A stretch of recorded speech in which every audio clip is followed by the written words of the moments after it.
পঞ্চায়েত নিৰ্বাচন প্ৰাক্ষণত প্ৰকাশ পালে পঞ্চায়েত নিৰ্বাচন ভোটাৰ তালিকা ৰাজ্যিক নিৰ্বাচন আয়োগে প্ৰকাশ কৰিলে ভোটাৰ তালিকা শনিবাৰে প্ৰকাশিত ভোটাৰ তালিকাত সন্নিৱিষ্ট হ'ল 1,80,18,913টা ভোটাৰৰ নাম।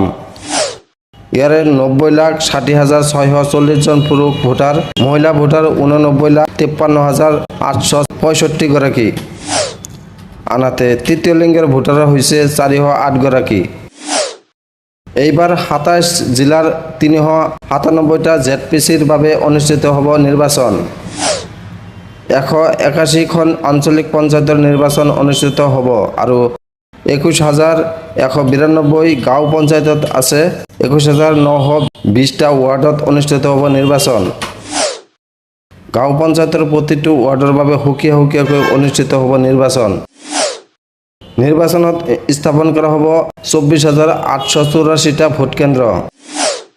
ভোটাৰ তালিকাত কিদৰে পৰীক্ষা কৰিব আপোনাৰ নাম? ভোটাৰ সাৰ্ভিস পোৰ্টেলৰ পৰীক্ষা কৰিব আপোনাৰ নাম। প্ৰথমে voters.eci.gov. ৱেবছাইটলৈ যাওক। তাৰ পিছত নিজৰ জিলা সমষ্টি নিৰ্বাচন কৰক। তাৰ পিছত কেপচা প্ৰদান কৰক। অৱশেষত নিজৰ ভোটাৰ কেন্দ্ৰ অনুসৰি ভোটাৰ তালিকা ডাউনলোড কৰিব পাৰিব।